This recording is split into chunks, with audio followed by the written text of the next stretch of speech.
لیکن ہر شخص تھک ہار کے یہی کہتا ہے کہ تیرے اوصاف کا ایک باب بھی پورا نہ ہوا، زندگیاں ختم ہوئیں اور قلم ٹوٹ گئے۔ ان کی ثنا اور ان کی مدحت کا حق ادا ہو ہی نہیں سکتا۔ ابن حاج نے لکھا ہے کہ فضائل مدینہ کا حصر نہیں ہو سکتا، یعنی جس خاک پہ حضور کے قدم آئے اگر اس کے فضائل لکھنے بیٹھ جائیں تو وہ بھی شمار سے باہر ہیں۔ ساری زندگی بیت جائے تو اس مٹی کے ذروں کی عظمت کو بیان نہیں کیا جا سکتا۔ جہاں حضور کے قدم پڑے تو پھر حضور کی عظمتوں کا عالم کیا ہوگا، ان کا عالم اور ان کی شان کا عالم کیا ہوگا۔ تو ہم اپنا حصہ ہے جو ان کی بارگاہ میں پیش کرتے ہیں، عقیدتوں کے رنگ ہیں جو ان کے قدموں میں بکھیرتے ہیں۔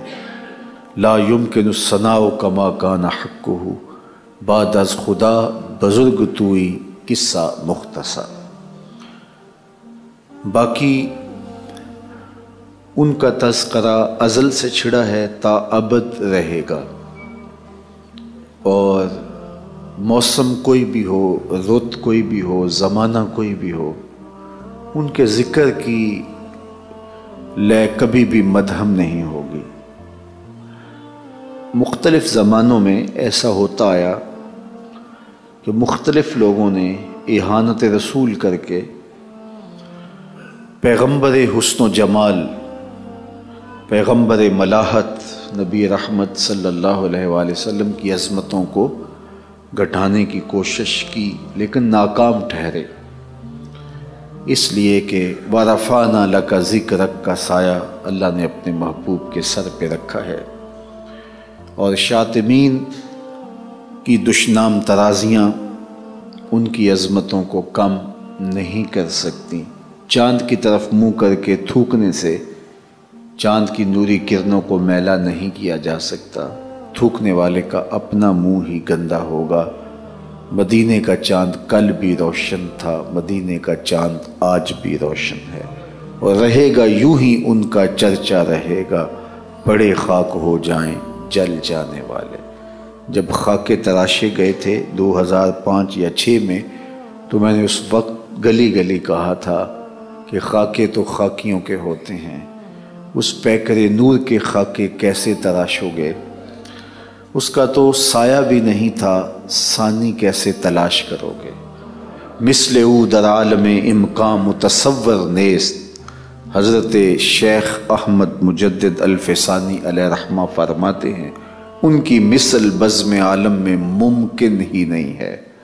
خدا نے وہ سچائی پن چھڑیا جدے وچ محمد نو ٹالیا سی، حسینہ جمیلہ دا منہ موڑ دیتا، محمد بنا کے قلم توڑ دیتا۔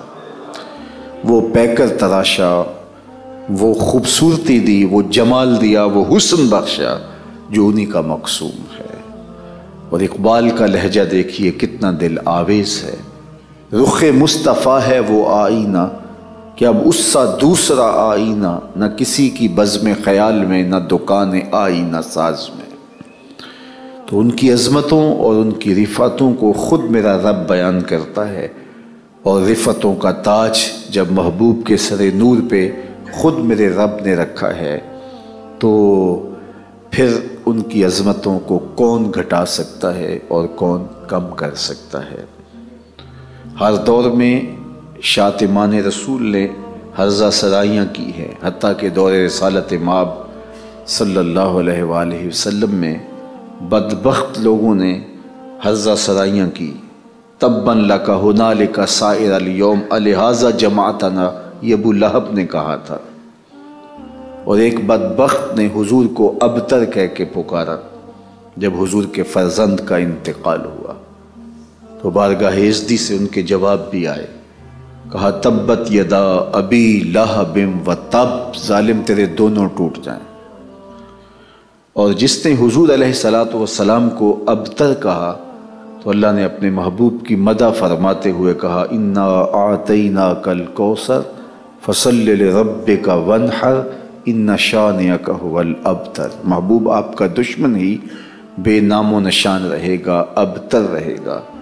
اس بدبخت کے 4 بیٹے تھے، اور ہم تاریخ سے پوچھتے ہیں تو وہ 4 بیٹے مرے نہیں تھے۔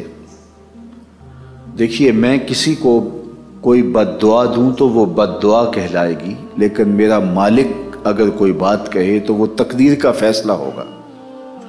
تو اللہ کہے کہ محبوب تیرا دشمن ابتر ہوگا۔ ابتر وہ ہوتا ہے جس کی اولاد نرینہ نہ رہے۔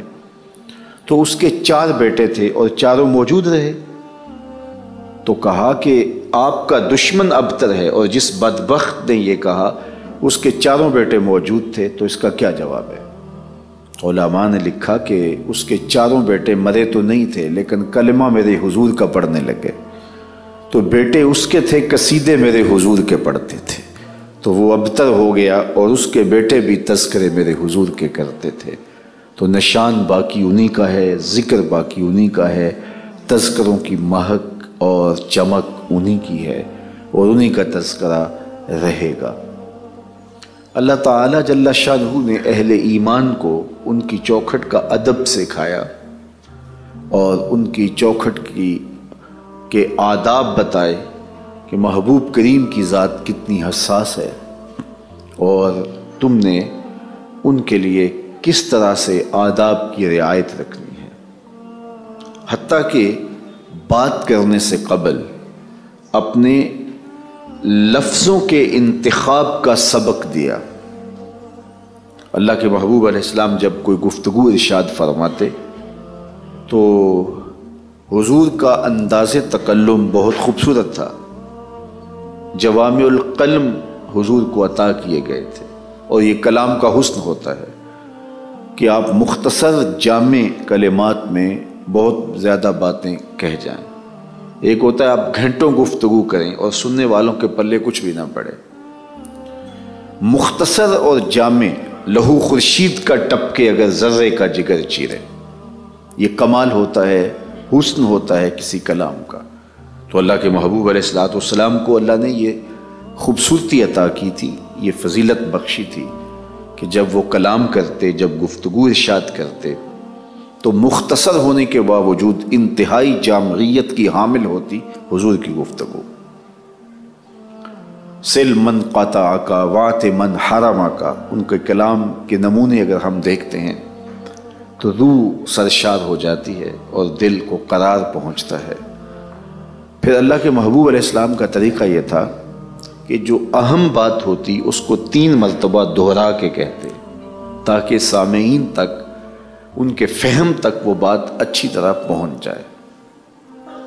یہ طریقہ بھی تھا کہ جب حضور کلام فرماتے تو آواز حضور کی کچھ بلند ہوتی اور چہرے پہ سرخیاں آ جاتی۔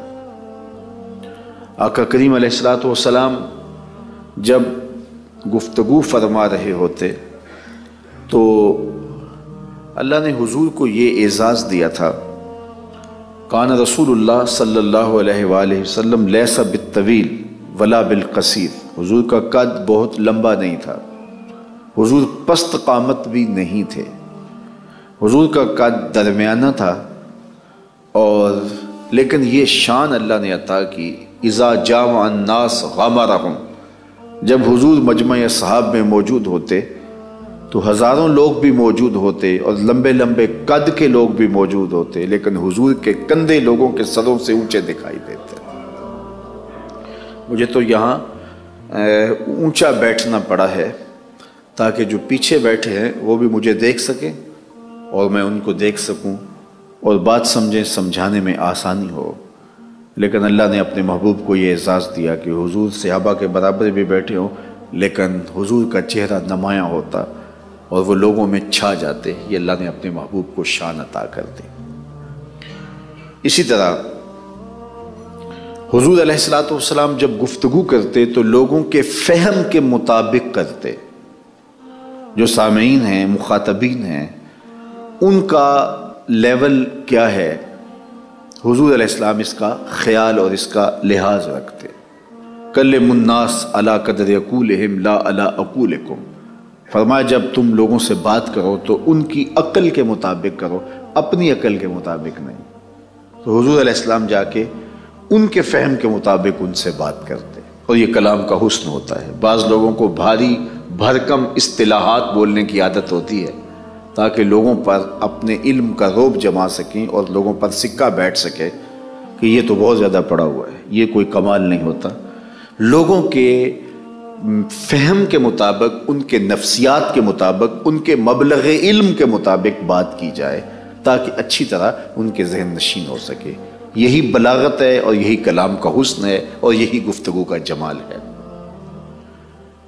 ایک بات کو 3 مرتبہ دہرا کے کہتے، لوگوں کے فہم کے مطابق بات کرتے، مختصر اور جامعیت کے ساتھ کلام ہوتا، بات جو ہے وہ لوگوں تک پہنچتی۔ حضور علیہ السلام جب بولتے تھے تو اللہ نے محبوب علیہ السلام کو یہ شان عطا کرتی تھی کہ حضور کی آواز کو جس طرح قریب بیٹھا شخص سنتا تھا، جو مجلس کے کنارے بیٹھا ہوتا اس کو بھی ایسے آواز